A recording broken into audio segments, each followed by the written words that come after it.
पुष्कर धामी, पुष्कर धामी जिंदाबाद। युवा उत्तराखंड के युवा मुख्यमंत्री पुष्कर धामी। देखो देखो कौन आया, शेर आया, शेर आया, देखो देखो कौन आया, शेर आया, शेर आया। पुष्कर धामी जिंदाबाद, जिंदाबाद जिंदाबाद। युवाओं ने भर दी हामी, धक्कड़ धामी, धक्कड़ धामी, मातृशक्ति ने भर दी हामी, पुष्कर धामी, पुष्कर धामी, मातृशक्ति ने भर दी हामी, धक्कड़ धामी, धक्कड़ धामी, पुष्कर धामी जिंदाबाद, जिंदाबाद जिंदाबाद, पुष्कर धामी जिंदाबाद, जिंदाबाद जिंदाबाद। देखो देखो कौन आया, शेर आया, शेर आया, देखो देखो कौन आया, शेर आया, शेर आया, देखो देखो कौन आया, शेर आया, शेर आया। पुष्कर धामी जिंदाबाद, जिंदाबाद जिंदाबाद, धाकर धामी जिंदाबाद, जिंदाबाद जिंदाबाद। कौन आया, कौन आया, शेर आया, शेर आया, पुष्कर धामी जिंदाबाद, जिंदाबाद जिंदाबाद, धाकर धामी जिंदाबाद, जिंदाबाद जिंदाबाद। देखो देखो कौन आया, शेर आया, शेर आया, पुष्कर धामी जिंदाबाद, जिंदाबाद जिंदाबाद, धक्कड़ धामी जिंदाबाद। आज हमारे बीच में उत्तराखंड के यशस्वी मुख्यमंत्री और जिनका नाम केवल उत्तराखंड ही नहीं पूरे हिंदुस्तान में चर्चित सीएम के रूप में है, ऐसे युवा मुख्यमंत्री का मैं जिलाध्यक्ष राजेश नोटियाल निवेदन करता हूं कि वो बुके देकर उनका स्वागत करेंगे, अभिनंदन करेंगे। जिलाध्यक्ष राजेश नोटियाल जी। उसके बाद मैं आमंत्रित कर रहा हूं यहाँ के यशस्वी विधायक किशोर पांडे जी से, वो यशस्वी मुख्यमंत्री पुष्कर धामी जी का बुके भेंटकर स्वागत करने की कृपा करेंगे। इसके बाद ही मैं पूर्व विधायक दिनेश धनेश से निवेदन करता हूं कि बुके देकर माननीय मुख्यमंत्री जी का स्वागत अभिनंदन करेंगे।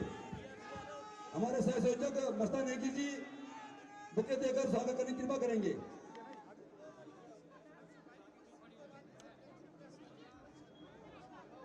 और जिलाध्यक्ष राजेश नोटियाल जी सौर भेंट करके स्वागत करेंगे उत्तराखंड के सीएम धामी जी का।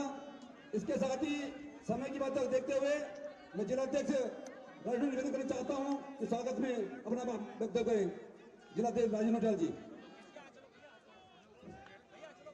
मैं यहाँ के मंडल अध्यक्ष संदीप रावत जी से अनुरोध करूंगा कि माननीय मुख्यमंत्री जी को प्रतीक चिन्ह भेंट करने का कष्ट करेंगे। आज लोकसभा चुनाव के अंतर्गत टिहरी विधानसभा में वीर भवन सिंह की भूमि और श्रीदेव सुमन की भूमि पर मैं प्रदेश के यशस्वी मुख्यमंत्री आदरणीय पुष्कर सिंह धामी जी का हार्दिक स्वागत अभिनंदन करता हूं। आज हम सभी के बीच में टिहरी से भाजपा प्रत्याशी महारानी राज्य लक्ष्मी शाह जी को के समर्थन में आदरणीय मुख्यमंत्री जी चंबा में पहुंचे हैं। आज थोड़ा आप लोग काफी धूप में काफी देर से बैठे हैं, तो मैं बहुत ज्यादा व्यवधान आपके और माननीय मुख्यमंत्री जी के बीच में नहीं बनूंगा। मैं टिहरी विधानसभा की पूरी जनता की ओर से आपका बहुत बहुत स्वागत अभिनंदन करता हूं। बहुत बहुत धन्यवाद। इसके बाद मैं आमंत्रित करता हूं पूर्व विधायक दिनेश धनाई जी आए और अब हमने सूक्ष्म शब्दों में अपनी बात रखें। दिनेश धनाई जी। धन्यवाद हमारे इस उत्तराखंड के प्रभारी सुभाष प्रभोले जी।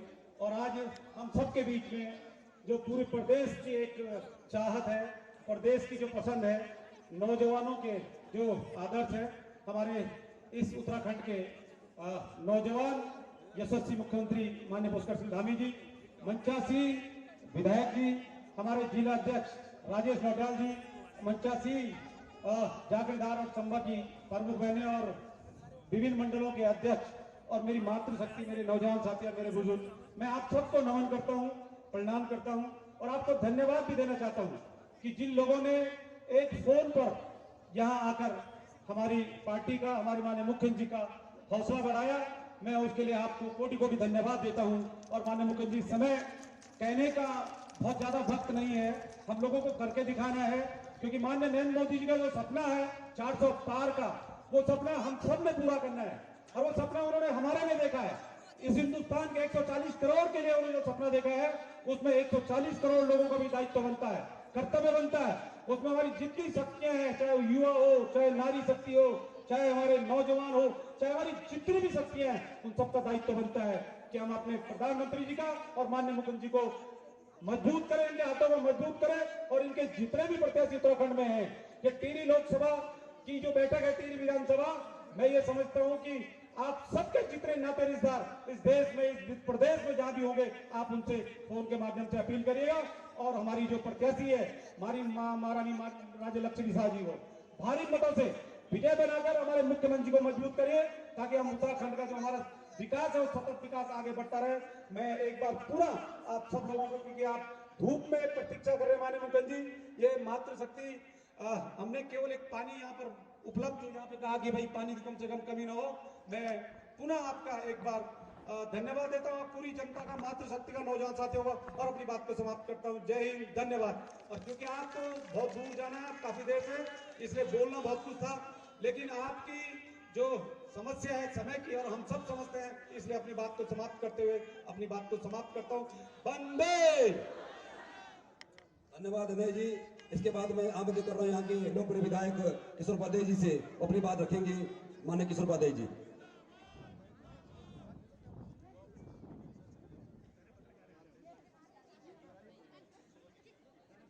जरा एक बार जोर से बोलेंगे, भारत माता की। पिछाड़ी बेटी हाथ में उठे, एक बार जोर से, भारत माता की। पुष्कर धामी, नरेंद्र मोदी, भारतीय जनता पार्टी, टिहरी की जनता। आज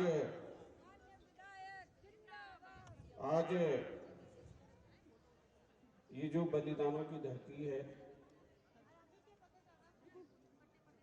वीर गब्बर सिंह नेगी की धरती है, हमारे बलिदानी श्रीदेव सुमन जी की धरती है, सजवाल जी की धरती है।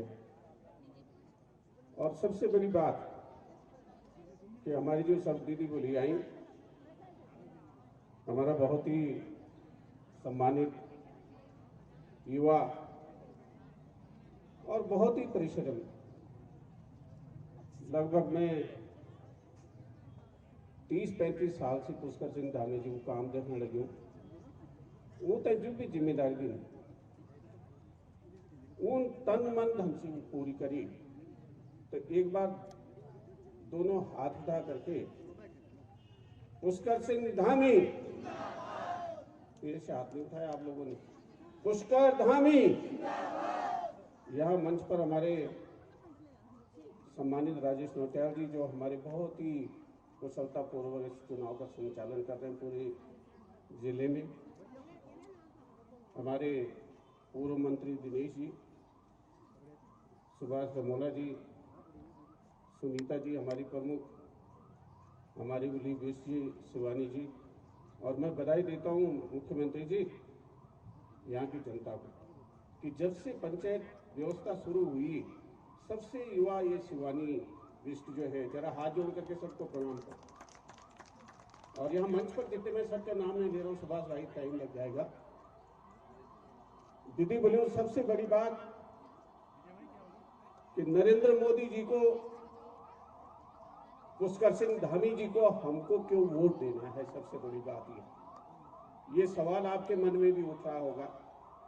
वैसे तो किसान सम्मान निधि से लेकर के जितनी सारी योजनाएं हैं उसके बारे में मुख्यमंत्री जी बोलेंगे, लेकिन अगर यहाँ पर भी ये चंबा की धरती में अगर हम शांतिपूर्वक ये सभा कर रहे हैं, इस देश में अगर शांति चाहिए, पुष्कर सिंह धामी जी स्वयं एक सैनिक के बेटे हैं। सीमा पर क्या हालत होती है जब कभी ये होता है कि कहीं आतंकवादियों ने बम फूंक दिया, कहीं गोली चल गई, तो ये हमारे जो है सैनिक के बेटे हैं, जो देश के लिए त्याग करते हैं, इनके मन में, इनकी माता जी के मन में, इनके परिवार पर किस तरह से जब वो फौज में थी क्या बीती हुई। तो हमको नरेंद्र मोदी जी को इसलिए वोट देना है कि ये चंबा की सीमाएं सुरक्षित रह सके, ये भारत की सीमाएं सुरक्षित रह सके। जैसे वीर गब्बर सिंह ने अपना बलिदान दिया, कभी दोबारा उस तरह की स्थिति न आए। इसलिए हमको नरेंद्र मोदी जी को वोट देना है, एक एक वोट देना है। अब तो मशीन से गिनती होती है, पता चल जाएगा मुख्यमंत्री जी को भी और प्रधानमंत्री जी को भी कि यहाँ जो मेरी दीदी बुली आ रखी है, नौजवान साथी आ रखे हैं, उन्होंने कितना वोट दिया है। हाथ उठा करके मुतमईन करिए मुख्यमंत्री जी को कि 100% और कमल उठाओ। पीछे हाथ क्यों नहीं उठा रहे? अरे कमल है, नवरात्र आ रहे, नवरात्रों की बधाई, बैसाखी महीने की भी बधाई कि हम सब जो है पुष्कर सिंह धामी जी की आवाज पे हम भारतीय जनता पार्टी को जिताने का काम करेंगे। पहली बात ये मुलायम जी भी जो है पर्चे देते रहते, भाई ने स्थानीय विधायकों को 2-4 मिनट दे दिया करो। दूसरी जो बात है, हमारे जो भारतीय जनता पार्टी के जो उम्मीदवार है माला राज्य लक्ष्मी साहब, अरे उन्होंने इस राज्य की स्थापना की जब टेरी में उनका घोड़ा रुक गया और उन्होंने राज्य की स्थापना की, तभी तो हम चंबा में भी बसे, टेरी में भी बसे, प्रतापनगर में भी बसे और अब बद्रीनाथ जी के कपाट खुलने वाले। बोला उनको बद्रीनाथ बोल देने से भी भाई पंडित जी, क्यों रावत यही बोलते हो? और सुनो क्या गौरव है तुम्हारी धरती का कि एक बार कुंभ का मेला लगा और राजा साहब थे, सारे देश के राजा है, और टीडी वालों को कुछ नहीं, राजा साहब कहीं किनारे पर बिठा देंगे। रात को उन्होंने कहा कि मेरी सच्ची गंगा माँ होगी, गंगा की धारा नहीं थी। मुख्यमंत्री जी, गंगा माँ ने जो है धारा को जो है राजा साहब की तरफ जो है मोड़ने का काम किया। तो उनके वंशज, उनकी बहू यहाँ से चुनाव लड़ रही है। एक एक वोट उनको, पुष्कर सिंह धामी जी को और नरेंद्र मोदी जी को देना है। ये निवेदन करने के लिए मैं यहाँ पर खड़ा हुआ हूँ इन्हीं शब्दों के साथ। जय भारत, जय उत्तराखंड। धन्यवाद आदरणीय विधायक जी। और मैं उनको आमंत्रित कर रहा हूं जो इन्होंने कम समय में हिंदुस्तान के अंदर एक अलग छवि बनाई है। और हमारा बड़ा सौभाग्य है कि हमारे उत्तराखंड के सीएम जो आज हिंदुस्तान की 100 बड़ी हस्तियों का नाम है, ऐसे युवावान, ऐसे संघर्षशील, मैं आमंत्रित कर रहा हूं आदरणीय मुख्यमंत्री पुष्कर सिंह धामी जी को। कौन आया, कौन आया, कौन आया, कौन आया?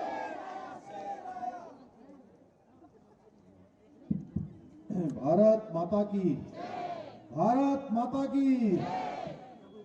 मुझे मालूम है कि आप लोग 11 बजे से यहाँ आ गए थे, घर से 11 बजे से आ गए हैं, इसलिए बहुत ज़्यादा बोलना भी नहीं है और बताना भी नहीं है, क्योंकि आप सबको पता है और आप इतनी बड़ी संख्या में यहाँ आए हैं।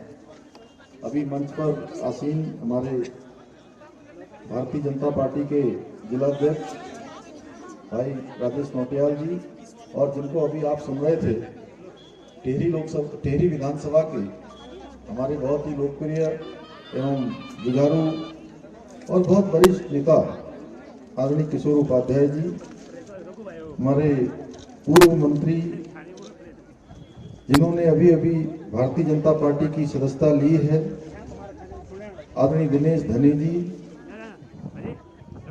प्रभारी टेहरी विधानसभा भाई सुभाष रमोला जी, मस्ता सिंह नेगी जी विधानसभा सह संयोजक, मंच पर आसीन हमारे यहाँ ब्लॉक प्रमुख चंबा शिवानी बिष्ट जी, सुनीता देवी जी, राजेंद्र जुयाल जी जिला महामंत्री, पीछे हमारे मेहरबान सिंह रावत जी, अतर सिंह तोमर जी, रतूड़ी जी, खेम सिंह चौहान जी, उदय रावत जी, संदीप रावत जी मंडल अध्यक्ष, गोपी राम चमोली जी, हर्षमणि सेमवाल जी, सुशील कुमार भगोड़ा जी मंडल अध्यक्ष, सुशील भगोड़ा जी, सह संयोजक एनजीओ प्रकोष्ठ उर्मिला राणा जी, गौरव गोसाई जी, आनंदी नेगी जी, रजनी जी, सजवाण जी, नीरज खत्री जी एवं यहाँ पर बहुत सारे हमारे पदाधिकारी हैं, सभी आए हुए पदाधिकारीगण और बड़ी संख्या में पूरे टिहरी विधानसभा के अनेक स्थानों से आए हुए सभी मेरी माताएं बहनें, मेरे बड़े बुजुर्ग,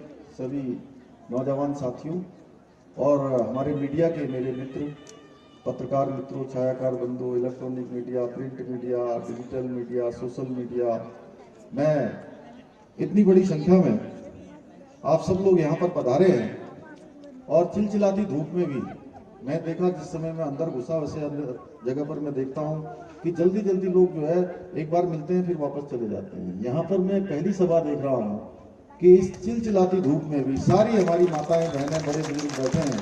मैं आप सबको प्रणाम करता हूँ, आप सबको नमन करता हूँ और आप सब जानते हैं कि इस बार का चुनाव बहुत ऐतिहासिक चुनाव है और ये चुनाव प्रधानमंत्री मोदी जी को तीसरी बार प्रधानमंत्री बनाने का चुनाव हो रहा है। पूरे भारत में आप किसी से भी कहीं बात कर रहे होंगे, आप पूछेंगे कि किसकी सरकार बनने वाली है, तो कोई ये नहीं कहेगा कि किसी की सरकार बनने वाली, सब कहेंगे मोदी जी की सरकार बनने वाली है।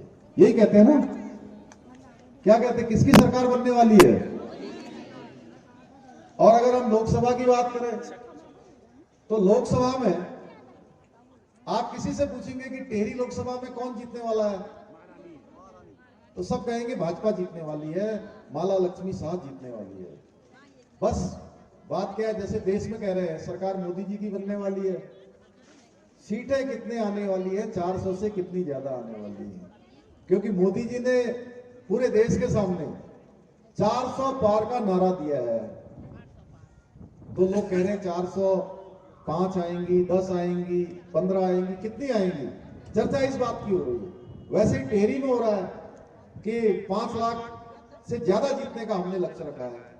वैसे 14 विधानसभा क्षेत्र हमारे इस टिहरी लोकसभा में है, तो टिहरी लोकसभा के इस 14 विधानसभा क्षेत्रों में से कौन सी विधानसभा सबसे ज्यादा मतों से जीतने वाले हैं, तो टिहरी जीतेंगे ना। तो आप सब जानते हैं, अभी आदरणीय किशोर उपाध्याय जी ने बताया, श्रीमती राजलक्ष्मी शाह जी, उनके पूर्वजों के बारे में और उनकी पृष्ठभूमि के बारे में। तो मोदी जी को प्रधानमंत्री बनाने के लिए उनको यहां से आपने 19 तारीख को कमल के फूल वाले बटन पर वोट देकर भारी मतों से विजय बनाना है। भाइयों बहनों, हम सब जानते हैं कि आज मोदी जी के नेतृत्व में देश किस तेज गति से आगे बढ़ रहा है। पूरे विश्व के अंदर भारत का डंका बज रहा है। ऐसे ऐसे देश जो हमारे देश के पहले प्रधानमंत्री होते थे, उनको मिलने का समय भी नहीं देते थे, 3-3 दिन उन देशों में रहकर आ जाते थे, लेकिन प्रधानमंत्री को भी समय नहीं देते थे। एक कालखंड वो था और एक कालखंड आज क्या हो गया, एक कालखंड हो गया कि दुनिया के अंदर अगर कोई घटना होती है तो पूरी दुनिया भारत के रुख का इंतजार करते हैं कि भारत की सरकार क्या करने वाली है। भाइयों बहनों, ये नया भारत बनाने का काम हमारे प्रधानमंत्री मोदी जी के नेतृत्व में हुआ है। भाइयों बहनों, आज भारत की तरक्की देखकर यूरोप और अमेरिका के लोग भी अचंभित हैं कि जिसे कभी वो कहते थे सपेरों का देश है, कभी मांगने खाने वालों का देश है, आज वो देश तरक्की के नए कीर्तिमान स्थापित कर रहा है। आज डिजिटल इंडिया हो, स्किल इंडिया हो, मेक इन इंडिया हो, ऐसे अनेक कार्यक्रम आज जो देश के अंदर चल रहे हैं, क्योंकि मोदी जी ने गरीबी को जड़ से उखाड़ फेंकने का संकल्प लिया है। भाइयों बहनों, इसने अनेक योजनाएं उन्होंने शुरू करी, ऐसी ऐसी योजनाएं शुरू करी जिन योजनाओं से सीधे गरीबों को लाभ पहुंचता हो, युवाओं को लाभ पहुंचता हो, महिलाओं को लाभ पहुंचता हो, किसान भाइयों को लाभ पहुंचता हो। अगर मैं उन योजनाओं के बारे में विस्तार से जाऊंगा तो बहुत देर हो जाएगी, मुझे उसमें विस्तार में नहीं जाना है। आप सब जानते हैं आज किसानों के लिए कौन सी योजना है, किसान सम्मान निधि चल रही है। महिलाओं के लिए लखपति दीदी बनाओ योजना, इज्जत घर, किस प्रकार से देश के अंदर 12 करोड़ बनाए गए, प्रधानमंत्री आवास योजना, हर घर से नल जल योजना, आयुष्मान भारत योजना। अगर योजनाओं की बात करें तो योजनाएं हैं, जितनी उज्ज्वला योजना, गरीब कल्याण अन्न योजना, जन धन योजना, इन योजनाओं ने हर व्यक्ति के जीवन को बदलने का काम किया है। पहले के समय में भी योजनाएं बनती थी, लेकिन योजनाएं उनको ध्यान में रखकर नहीं बनती थी जिनको जरूरत है। कुछ लोगों को, कुछ वर्गों को ध्यान में रखकर केवल योजनाएं बना दी जाती थी। भाइयों बहनों, 2014 के बाद देश के अंदर एक वर्क कल्चर बनता है, कार्य व्यवहार बदला है, कार्य संस्कृति बदली है। देश के अंदर हर व्यक्ति देश के उत्थान में लग गया है, क्योंकि जो देश के प्रधानमंत्री हैं मोदी जी, उन्होंने अपने 10 साल के कालखंड में, 10 साल से जब वो प्रधानमंत्री हैं, आपने देखा होगा एक एक पल और एक एक क्षण उनका हर दिन भारत माता को समर्पित है, भारत के 140 करोड़ भारतवासियों को समर्पित है। भाइयों बहनों, इसीलिए वो कहते हैं कि 140 करोड़ लोग मेरा परिवार है, और इसका परिणाम है पिछले 10 वर्षों में 25 करोड़ लोग गरीबी रेखा से बाहर आए हैं। भाइयों बहनों, और भी कई सारी कल्याणकारी योजनाएं मोदी जी ने चलाई हैं। धारा 370 समाप्त किया है। जो कश्मीर के अंदर हम उत्तराखंड के लोग हैं, उत्तराखंड जहां देवभूमि है, अभी आदरणीय किशोर उपाध्याय जी कह रहे थे, ये गब्बर सिंह जी की धरती है, ये श्रीदेव सुमन की धरती है, ये जहां आंदोलनकारियों की धरती है, ये जहां देवभूमि है, देवभूमि के साथ साथ उत्तराखंड वीर भूमि भी है। भाइयों बहनों, देश की सीमाओं की रक्षा के लिए हमेशा सर्वोच्च बलिदान देने का काम देवभूमि के लोगों ने हमेशा किया है। भारत की सेना में सर्वाधिक प्रतिशत हमारे उत्तराखंड का है, देवभूमि उत्तराखंड का है, इस वीर भूमि का योगदान है। उस कश्मीर के अंदर जब तक धारा 370 थी, आए दिन कोई दिन ऐसा नहीं होता था जिस दिन कोई न कोई शहादत न होती हो, कोई न कोई भारत माता की रक्षा के लिए अपना बलिदान न देता हो। भाइयों बहनों, उस कश्मीर में 2 प्रकार के विषय चलते थे। देश में प्रधानमंत्री अलग, वहां के प्रधानमंत्री अलग। देश में हम तिरंगा लहराते थे, वहां का तिरंगा अलग होता था। भाइयों बहनों, एक प्रधान एक निशान, और वहां का जो संविधान है वो संविधान भी अलग चलता था। उस कश्मीर से देश की आजादी के बाद से 40,000 से भी ज्यादा लोगों ने अपनी शहादत दे दी उस कश्मीर को बचाने के लिए। किस प्रकार से कश्मीरी पंडितों के साथ अत्याचार हुआ, किस प्रकार से अन्याय हुआ, किस प्रकार से उनको कश्मीर छोड़ना पड़ा, ये पूरे देश ने देखा, दुनिया ने देखा, लेकिन कभी उनकी सहायता के लिए कोई आगे नहीं आ पाया। आज ये हौसला, ये हिम्मत भी किसी ने करके दिखाई, तो कश्मीर से धारा 300 समाप्त करने का काम भारत मां के लाल नरेंद्र मोदी जी ने किया। भाइयों बहनों, नरेंद्र मोदी जी ने किया। 3 तलाक का कानून देश के अंदर से हटाने का काम, मुस्लिम बहनों को छुटकारा देने का काम प्रधानमंत्री मोदी जी ने किया। जो बांग्लादेश में, पाकिस्तान में, अफगानिस्तान में जो हिंदू भाई रहते हैं, बौद्ध भाई रहते हैं, ईसाई भाई रहते हैं, पारसी रहते हैं, सिख रहते हैं, उन सबको वहां जिस प्रकार से उत्पीड़न का शिकार होना पड़ता था, वो हम लोगों ने आए दिन देखा। और उसके बाद उन्होंने भारत में शरणार्थी बनकर शरण ली। उनको भी जीने का अधिकार, सम्मान पूर्वक रहने का अधिकार, भारत की नागरिकता देने का अधिकार भी किसी ने किया। उनके दुख दर्द को साझा करने का काम किया, उनको मलहम लगाने का काम किया, उनके जीवन को आगे बढ़ाने का काम किया। ये काम भी मोदी जी ने किया। भाइयों बहनों, इसी प्रकार से आज देश के अंदर अगर कोई दुश्मन हमारी ओर आंख उठाता है तो उसको भारत की सेना मुंहतोड़ जवाब देने का काम करती है, क्योंकि सेना का मनोबल आज ऊंचा है। भाइयों बहनों, सैनिकों के लिए अच्छे हथियार मिल रहे हैं, सैनिकों को अच्छे बूट मिल रहे हैं, अच्छे उपकरण मिल रहे हैं, और कोई गोली आती है तो गोली का जवाब देने के लिए अब कोई आदेश नहीं लेना पड़ता है। गोली का जवाब गोलों से देने का काम आज भारत की सेना करती है, क्योंकि मोदी जी ने आदेश दिया है कि अगर कोई गोली आएगी तो उसके लिए कोई आदेश नहीं लेना होगा, गोली का जवाब गोलों से देने का काम भारत की सेना करेगी। भाइयों बहनों, और हम सब जानते हैं राम मंदिर एक हमारे लिए, हमारे आराध्य देव भगवान राम, हम सब चाहते थे।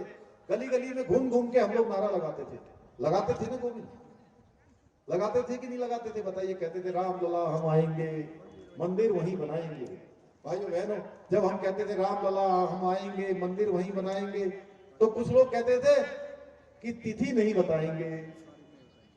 अब तिथि भी बता दी, राम मंदिर भी बना दिया, भाइयों बहनों, तिथि बताकर आमंत्रण भी दे दिया, निमंत्रण भी दे दिया कि आइए आप लोग। वो राम मंदिर में उस प्राण प्रतिष्ठा के कार्यक्रम में ससम्मान सबको बुलाया गया, लेकिन वहां कौन पहुंचता? वहां तो वही पहुंचता जिसके ऊपर भगवान राम की कृपा होती। भाइयों बहनों, वहां बुलाने न बुलाने से कोई नहीं जाता। हमको भी नहीं बुलाया गया था, लेकिन हम पहुंच गए वहां बाद में। अब विधायकों के साथ भी जाना है। हम वहां पर एक बड़ा गेस्ट हाउस भी बना रहे हैं, उत्तराखंड के लोग वहां जाएंगे। उसके लिए हमने योगी जी से जमीन मांगी और योगी जी ने हमको जमीन दे दी है। तो बड़ा एक अतिथि गृह बनेगा, उत्तराखंड के लोग वहां जाएंगे, आएंगे, रामलला के दर्शन करेंगे। एक नया राम युग लाने का काम भी। भगवान राम त्रेता युग में पैदा हुए, त्रेता के बाद द्वापर आया, द्वापर के बाद कलयुग के भी एक 5126 वर्ष पूरे हो गए। और इतने बड़े लंबे कालखंड के बाद फिर से देश के अंदर, दुनिया के अंदर राम युग लाने का काम भी किसी ने किया है, तो ये काम भी नरेंद्र मोदी जी ने किया है। भाइयों बहनों, नरेंद्र मोदी जी के नेतृत्व में फिर से राम वहां पर प्रतिष्ठित हो गए हैं। भाइयों बहनों, प्रदेश के अंदर धर्मांतरण रोकने के लिए हमने कानून बनाया है। भाइयों बहनों, बहुत सारे काम हमने राज्य के अंदर किए हैं। चुनौतीपूर्ण काम पिछले 2-2.5 वर्षों में अनेक निर्णय लिए हैं, बहुत सारे निर्णय हमने लिए। चुनौतीपूर्ण विषयों पर हम आगे बढ़े हैं, चाहे समान नागरिक संहिता की बात हो। मैं आप सबका धन्यवाद करना चाहता हूं कि आप लोगों ने इस बार उत्तराखंड के इतिहास में एक मिथक तोड़ने का काम किया, एक आपने परिपाटी बदलने का काम किया। एक जो लगातार ये परिपाटी थी कि एक चुनाव होता है, एक सरकार होती है, दूसरा चुनाव होता है तो वो सरकार बदल जाती है। भाइयों बहनों, पहली बार उत्तराखंड के इतिहास में आपने ये मिथक तोड़ा, ये परिपाटी बदली, एक नया इतिहास बना दिया। और आपने यहां से भी, टिहरी से भी आपने प्रचंड समर्थन दिया। और हमने भी जो आपसे वायदे किए, हमने कहा था हम यूसीसी प्रदेश के अंदर लागू करेंगे, समान नागरिक संहिता का कानून लागू करेंगे। भाइयों बहनों, और चुनाव के बाद हमने सबसे पहला कोई निर्णय लिया तो उत्तराखंड के अंदर समान नागरिक संहिता का विधेयक पारित करके आज राष्ट्रपति महोदया की भी उसमें हमको स्वीकृति प्रदान हो गई है। उन्होंने भी अपना अनुमोदन दे दिया है। उत्तराखंड पहला राज्य हो गया है। हर उत्तराखंड वासी को ये गौरव प्राप्त हो गया है कि देश आजादी के बाद उत्तराखंड के अंदर समान नागरिक संहिता, जिसकी देश के अंदर हमेशा प्रतीक्षा रही है, वो कानून उत्तराखंड के अंदर लागू हो गया है। भाइयों, आज मैं देख रहा था कि अभी कांग्रेस का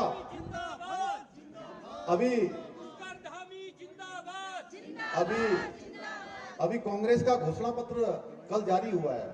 भाइयों बहनों, उस घोषणा पत्र में मुस्लिम पर्सनल लॉ का जो मुस्लिम पर्सनल लॉ कहता है, उन्होंने कहा है कि हम उसी के आधार पर काम करेंगे।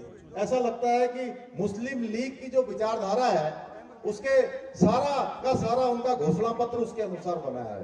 एक तरफ मोदी जी कह रहे हैं देश के अंदर तुष्टीकरण समाप्त होना चाहिए, देश के अंदर समानता का अधिकार मिलना चाहिए, सबके लिए समान कानून होना चाहिए, देश के अंदर किसी के साथ अन्याय नहीं होना चाहिए। और एक तरफ कांग्रेस कह रही है तुष्टीकरण होना चाहिए, वोट बैंक के लिए राजनीति होनी चाहिए, घोषणा पत्र भी लागू होना है तो वोट बैंक के लिए होना है, समझौते करने हैं तो वोट बैंक के लिए समझौते करने हैं। तो भाइयों बहनों, ये तो हमें तय करना है कि आज हम किस तरफ जाएंगे। एक तरफ देश बनाने वाले लोग हैं, एक तरफ परिवार बढ़ाने वाले लोग हैं, परिवारवादी लोग, भ्रष्टाचारी लोग, तुष्टीकरण करने वाले लोग, और ऐसा गठबंधन बना रहे हैं। वो गठबंधन नहीं है, वो ठगबंधन है। कोई सरकार बनाने के लिए लड़ाई नहीं हो रही है, क्योंकि सबको पता है सरकार मोदी जी की बनने वाली है और जनता ने इनको नकार दिया है। फिर भी बेमेल गठबंधन कर रहे हैं अपने परिवारों को बचाने के लिए, अपनी पार्टियों को बचाने के लिए। भाइयों बहनों, अगर हम जम्मू कश्मीर से शुरू हो जाए तो ये परिवारवादी लोग ये देश पर कब्जा करना चाहते थे। ये लोग देखे, चाहे आप कश्मीर में चले जाइए, उमर अब्दुल्ला, फारूक अब्दुल्ला के बेटे, महबूबा मुफ्ती मोहम्मद की बेटी, हरियाणा आ जाइए, चौटाला परिवार, उत्तर प्रदेश में आ जाइए, मुलायम सिंह जी का परिवार, बिहार में चले जाइए, लालू यादव, तेजस्वी यादव, राबड़ी यादव, तेज प्रताप यादव। आप महाराष्ट्र चले जाइए, उद्धव ठाकरे, उनके बेटे ठाकरे, वहां केसीआर, एसीआर, डीएमके को देख लीजिए, वहां दयानिधि मारन से लेकर उनके बेटे उदयनिधि मारन तक। कितने ऐसे नाम हैं जो परिवारवाद के कारण चल रहे हैं। कांग्रेस पार्टी जिसने इस देश के अंदर 60 वर्षों तक शासन किया है, और 60 वर्षों में भी एक परिवार के लोगों ने शासन किया है भाइयों बहनों। 55 सालों तक एक परिवार का शासन रहा है। देश की स्थिति क्या हुई हम सब जानते हैं भाइयों बहनों। इसलिए ये समय आ गया है कि हम सब लोगों को जो मोदी जी ने नारा दिया है, उस नारे को हमें साकार करना है भाइयों बहनों, उसमें अपना सहयोग देना है। उत्तराखंड के अंदर हमने अनेक काम किए हैं, उन कामों के बारे में मैं बहुत विस्तार से नहीं जाता हूं। आप जानते हैं हमने यहाँ नकल विरोधी कानून जो लागू किया, नकल विरोधी कानून, उसके कारण से आज हमारे नौजवान युवाओं को ईमानदारी से, पारदर्शिता के आधार पर, योग्यता क्षमता के आधार पर हर भर्ती में चयन का अधिकार मिल रहा है, उनका चयन हो रहा है। इसके साथ साथ जो लोग पहले कई सालों से परीक्षाओं में बैठ रहे थे, उनका नंबर ही नहीं आ रहा था, अब एक साथ एक परीक्षा में चयन होता है, दूसरी में चयन हो जाता है, तीसरी में भी हो जाता है, चौथी में भी हो जाता है। कुछ भाई बहन तो हमको ऐसे मिले कि जिनका चयन 5-5 नौकरियों में एक साथ हो गया। भाइयों बहनों, आज जो ईमानदार बच्चे हैं, जो मेहनत करने वाले हैं, उनके माता पिता की जो ईमानदारी है, उनकी मेहनत है, उसका फल मिल रहा है, उनको चयन का अधिकार मिल रहा है। भाइयों बहनों, आज पिछले 2 सालों में कई हजार नियुक्तियां, पिछले 22 सालों के बराबर नियुक्तियां पिछले 2 सालों में हुई हैं। इसके साथ साथ हमने दंगा रोधी कानून यहां बनाया है। प्रदेश के अंदर अब कोई दंगा करेगा, कोई सरकारी संपत्ति को, निजी संपत्ति को नुकसान पहुंचाएगा, तो भाइयों बहनों उससे एक नुकसान की भरपाई, एक पाई की भरपाई उसी दंगाई से सुनिश्चित की जाएगी। जो दंगा करेगा, आगजनी करेगा, तोड़फोड़ करेगा, क्योंकि हमारा राज्य बहुत शांत राज्य है। यहाँ पर उपद्रव, आगजनी, तोड़फोड़, दंगा, इसका कोई स्थान नहीं है उत्तराखंड में। हल्द्वानी में कुछ लोगों ने दंगा करने का प्रयास किया, तोड़फोड़ करने का प्रयास किया, यहाँ के शांत माहौल को खराब करने का काम किया।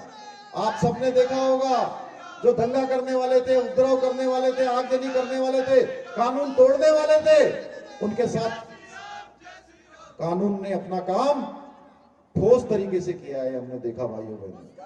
और निकट भविष्य में भी ये काम चलता रहेगा। लैंड जिहाद के खिलाफ हमने कार्रवाई की, हमारी महिलाओं को 30% का आरक्षण सरकारी नौकरियों में हमने सुनिश्चित किया। विधेयक लाकर इसका हमने प्रावधान कर दिया, क्योंकि मैं जहां भी जाता हूं मेरी मातृशक्ति बड़ी संख्या में आती है। आज मैं यहां भी देख रहा हूं कि मातृशक्ति की संख्या बहुत बड़ी है। इसलिए हमने हमारे प्रदेश में मातृशक्ति के उत्सव करे, दीदी भूली उत्सव, चेली बुआरी उत्सव। ये उत्सव हमारी मातृशक्ति के उत्थान के उत्सव थे। भाइयों बहनों, पिछली बार दीपावली में हमने मुख्यमंत्री सशक्त बहना योजना भी प्रारंभ करी है।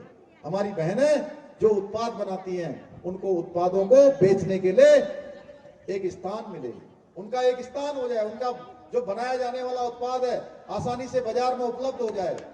भाइयों बहनों, इसके लिए हमने हाउस ऑफ हिमालय जो ये ब्रांड है, माननीय प्रधानमंत्री जी के हाथों उसको लॉन्च करवाया है। होम स्टे को हम बढ़ा रहे हैं। आज बागवानी के क्षेत्र में, उद्यान के क्षेत्र में हमने 20,000 से भी ज्यादा पॉली हाउस बनाने का निर्णय लिया है। ऐसे अनेक काम किए हैं जिसके कारण से उत्तराखंड के अंदर रोजगार, स्वरोजगार बढ़े, हमारे स्वयं सहायता समूह बढ़े, हमारी बहनें आगे आए, अपने पैरों पर खड़े हों। पिछले दिनों हमने देहरादून में हमने इन्वेस्टर ग्लोबल समिट किया था, और उस इन्वेस्टर ग्लोबल समिट में पूरे दुनिया के 50 से भी ज्यादा देशों के लोगों ने भाग लिया है। 3,54,000 करोड़ के यहाँ उन्होंने हमारे साथ एमओयू किए हैं, और उसमें से 81,000 करोड़ की ग्राउंडिंग भी चालू हो गई है। और आने वाले समय में हमारे घर के बेटे बेटियों को यही प्रदेश के अंदर रोजगार के अवसर उपलब्ध होंगे। जितने भी उद्योग आ रहे हैं, जितना भी निवेश आ रहा है, हम उनको प्राथमिकता, उनको जो भी हम ईज ऑफ डूइंग की सुविधा दे रहे हैं, वो इस आधार पर दे रहे हैं कि वो कितने ज्यादा रोजगार के अवसर हमारे यहाँ सृजित कर रहे हैं। भाइयों बहनों, इसके साथ साथ मैं प्रधानमंत्री जी का धन्यवाद करना चाहता हूँ, समस्त टेहरी वासियों की तरफ से विशेष रूप से धन्यवाद करना चाहता हूँ, उत्तराखंड वासियों की तरफ से धन्यवाद करना चाहता हूँ कि इसी जिले में हमारे यही नरेंद्र नगर में G20 के एक नहीं दो सम्मेलन हमारे को यहाँ पर आयोजित करने का अवसर प्रदान किया। भाइयों बहनों, पूरी दुनिया के लोगों ने उत्तराखंड देखा, हमारा टिहरी देखा, ऋषिकेश देखा, रामनगर देखा। ये सारे अवसर हमें प्रधानमंत्री मोदी जी के कारण से मिल रहे हैं। हम सब जानते हैं मोदी जी के हृदय में उत्तराखंड बसता है। भाइयों बहनों, मोदी जी उत्तराखंड से प्रेम करते हैं। उत्तराखंड के किसी भी विषय को वो हर एक विश्व के मंचों पर लेते हैं। कोई महत्वपूर्ण अवसर होता है, मैंने देखा है टिहरी जनपद के वो उनियाल हमारे कृषि के क्षेत्र में माननीय प्रधानमंत्री जी ने अपना जो है उनका उल्लेख मन की बात में किया था। भाइयों बहनों, आप सबको ध्यान होगा, अनेक बार मन की बात में, अनेक कार्यक्रमों में वो उत्तराखंड को कभी स्मरण करना नहीं भूलते हैं। जब मोदी जी हमसे इतना प्रेम करते हैं, उनके हृदय में उत्तराखंड बसता है, तो मेरे से पूछ रहे थे कि धामी जी उत्तराखंड में क्या रहेगा। मैंने कहा उत्तराखंड में आपको 2019 से ज्यादा मत मिलेंगे, ज्यादा समर्थन मिलेगा, क्योंकि 2019 तक आपने 5 साल काम किया था, 2019 से 24 तक आपके 10 साल का कालखंड हो गया है, जिसमें 4 धाम ऑल वेदर रोड बनी है, भारतमाला प्रोजेक्ट बने हैं, अनेक काम यहाँ पर हुए हैं, हवाई सेवाएं बढ़ी हैं, तेजी से हमारे डेस्टिनेशन बढ़ रहे हैं, ऐसे अनेक काम हो रहे हैं। भाइयों बहनों, जैसे हम कहें कि टेहरी को डेस्टिनेशन बनाने के रूप में तेजी से काम हो रहा है। झील में जल क्रीड़ा की गतिविधियां, अन्य गतिविधियां वहां पर शुरू हुई हैं। 7800 करोड़ रुपए की लागत से चारों ओर टेहरी बांध के रिंग रोड की प्रक्रिया गतिमान है। इसके साथ साथ टेहरी झील को पर्यटन के क्षेत्र में विकसित करने के लिए एडीबी ने लगभग 1300 करोड़ रुपए की योजनाओं के लिए फंडिंग के प्रस्ताव को भी स्वीकृति दे दी है। हम जल्दी यहाँ से जो टनल टेहरी से देहरादून की उसको जो प्रस्तावित किया है उसकी डीपीआर की भी मंजूरी मिल गई है। ऐसे ही केंद्र सरकार ने टेहरी में 65 किलोमीटर सड़क बनाने के लिए करोड़ों रुपए का बजट स्वीकृत किया है। अभी हाल में ही हमने ये आचार संहिता लगने से पहले 8000 करोड़ रुपए से ज्यादा की योजनाओं का लोकार्पण शिलान्यास किया था।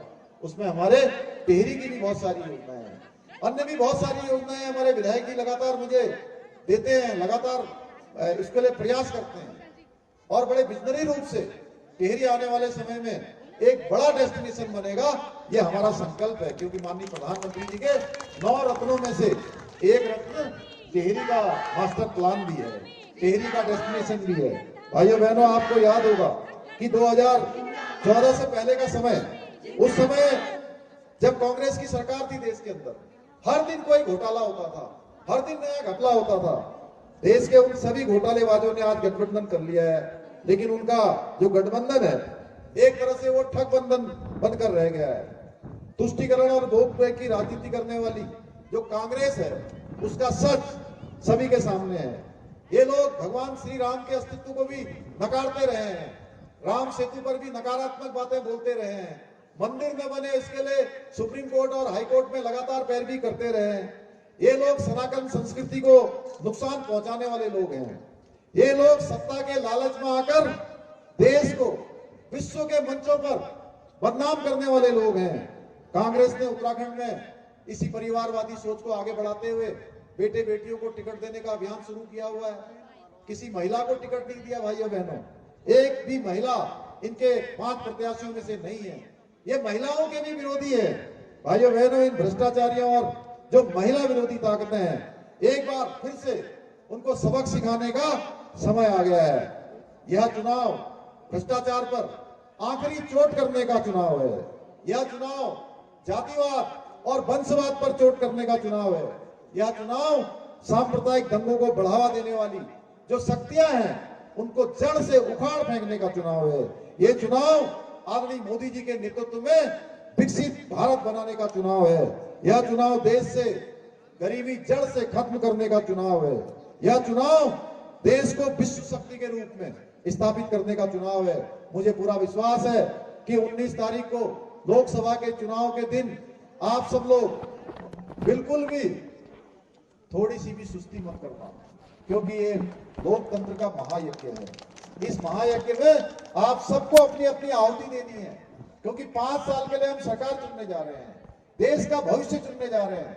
कहीं हम शिथिल हो गए, हमने कहा अरे सब तो वोट ही देने जा रहे हैं, सबने तो वोट देना है। वही है ना कहानी की, एक बार एक गांव में हुआ कि जी भंडारा करेंगे, सब अपने घर से दूध लेके आना।